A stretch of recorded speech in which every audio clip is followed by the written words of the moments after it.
Terrifier 2, non-spoiler review. Come on in, let's talk about it.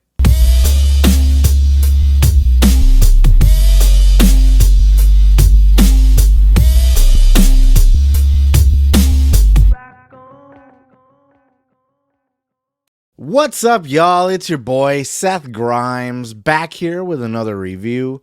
This time we're going to be doing a non-spoiler review of Terrifier 2, the brand new horror movie sequel to the original Terrifier by Damien and Leone. Terrifier 2 picks up right where the first movie left off, so at the end of Terrifier 1, you get the scene of Art the Clown in the morgue. This movie, if you liked the original Terrifier, if you liked Art the Clown going into this movie, you're going to fucking love this movie. This movie delivers on everything that you want out of a Terrifier movie, everything that you want out of Art the Clown. It does not do you dirty.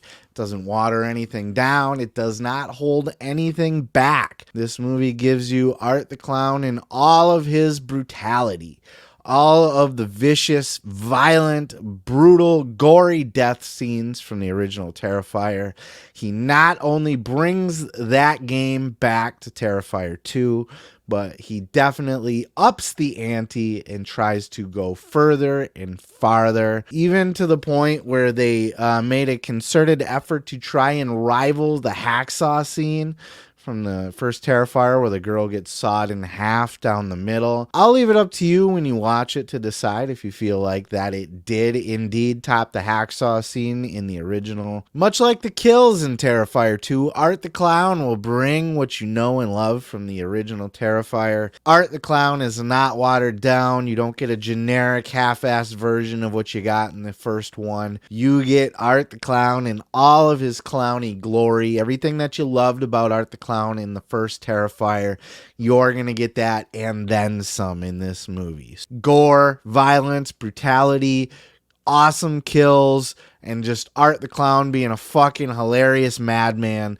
You get all of it in this movie. Where this movie will try to differ from the original is you're going to get a protagonist in this movie, like an actual final girl. This was one of the strong criticisms of the first Terrifier. Personally, it didn't bother me at all. I saw it for what it was. This movie was a vehicle to showcase Art the Clown. Terrifier 1 was Art the Clown's movie. It was to introduce the world to this killer, how he kills, how he acts, how he does what he does.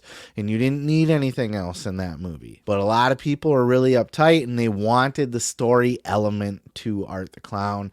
They thought that the first movie lacked a story, lacked a final girl, lacked anybody that you cared about, lacked any reason to watch other than enjoying Art the Clown's mayhem. Well, in this movie, they definitely seek to rectify that. They go out of their way to give you a protagonist to care about. As a matter of fact, they spend quite a bit of time in this movie on your protagonist, Sienna.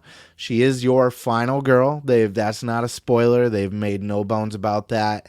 In the interviews leading up to the movie, they have said that this is their final girl. And of course, her brother Jonathan is also, I would say, a secondary protagonist in this movie. Jonathan, you'll remember from the commercial, was the kid in the glasses that was kind of obsessed with Art the Clown and wanted to dress up as him for Halloween. So you get both of these characters, and you get a lot of time with both of these characters. They make a very strong effort for you to not only just have these characters as protagonists in the movie, but to care about these characters. You get a full insight into their life, their feelings, how they, everything about them to make you care about a character as much as you can within the confines of a movie's runtime. And I would go as far as to say that Sienna is not only a final girl, but she is one of the best final girls that I have seen in I don't know how long. She is going to be an all-timer for top girls, for final girls. I'll say that much. The runtime in this movie is a bit long. There's absolutely parts of this movie that they could have cut out, and that could be taken as a criticism. Like my editing brain would have seen several different minutes that could be shaved off this movie in lots of different spots where you could have tightened this runtime up time up. Runs almost like 2.5 hours. You probably could have tightened it up to a solid 2, maybe even an hour and a half if you were really choppy, but at least a solid 2 hours. But with that said, you never really feel it. There's never a moment in the movie, even though you'll notice parts that could have been cut. You're never going to be sitting there going, okay, this is dragging on a while. Can we get on with it already? I'm getting bored here. That never happens in this movie. So in that sense, you'll never notice the runtime, but you will notice parts where you're like, okay, that could have been cut. There's no real point to drag that on as long as it was, or to even leave that scene in there. But I think because this movie was crowdfunded, that the idea was to just give the audience what they want in full. They made more money with the crowdfunding than they thought that they were going to. So they had a giant budget for this movie. And I think the director really just wanted to give the people their money's worth. For that, I'm not going to fault him. A 2.5-hour slasher movie is a bit much, but when it's crowdfunded, people are paying for it. They get every penny's worth. They absolutely do. They make an attempt to introduce mythology in this movie to try to tell a story as to why Art the Clown does what he does. They don't really go into much detail about it, so you're still left with a lot of questions, which I've also seen is a criticism of this movie. I take that as we're just giving you a sample here. We're introducing you to some things, but no, we're not going to fully explain them because we want to have something to explain for a third movie and possibly a fourth.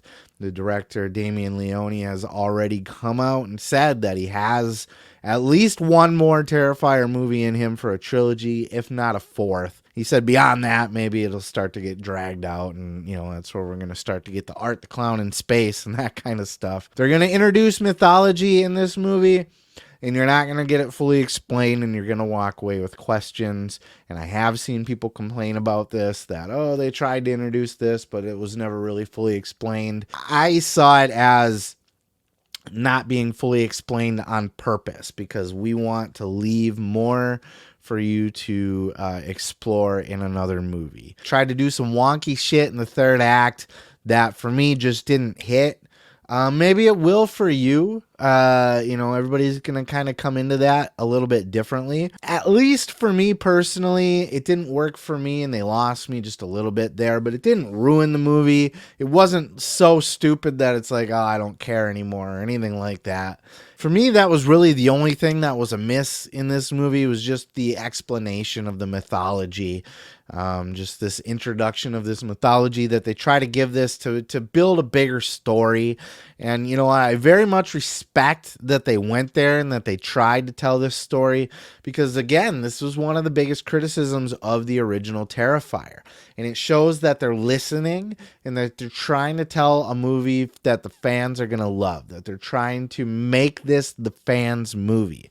They go out of their way to do that in this movie. So much as it was a miss for me, maybe it won't be for you, and maybe that's going to be that added element that you need to go forward. Certainly, it's going to bring us into a Terrifier 3. The movie definitely leaves things open for a Terrifier 3. They also, they do some weird shit in the third act. There's a mid-credit scene that is more than just a quick little scene that you would see in like an Avengers where they just kind of have like another minute or two tacked on. This is a whole nother scene. Like this is another 5, 6, 7 minutes of runtime in the mid credits. So, and that definitely will, you're definitely going to have a reaction to it one way or another. I'll say that much. So in conclusion, non-spoiler review for Terrifier 2, Art the Clown is back and more vicious and vile and Art the Clownier than ever. The kills are more brutal, more gross, more disgusting, more violent, more cringy. You got to turn away than ever before. There's story elements introduced to this. We get a fantastic final girl. She's great. She's going to stand up there with the best of them. The acting in this movie, especially from the final girl, Sienna, and her brother Jonathan to a lesser extent, but the acting in this movie is on point. Nothing's too cheesy or takes you out of it. This is just a very enjoyable horror movie. One of the most brutal and disgusting, violent movies you're ever going to see. And if that's your cup of tea and that's what gets you going, you're going to fucking love this movie. I rate the movie 3 out of 5 hearts. Absolutely go out of your way to watch this. If you are a gore fan, if you liked the original Terrifier, if you are unsure and you've never seen a Terrifier movie, but you've heard good things, watch the original Terrifier before you watch this movie, because that's going to let you know if you can handle this movie or not, because this does step up the game in every aspect. So